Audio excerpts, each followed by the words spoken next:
الرحمن الرحيم أرأيت الذي يكذب بالدين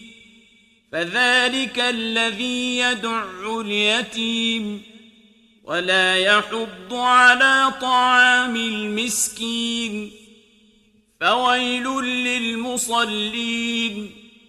الذين هم عن صلاتهم ساهون الذين هم يراءون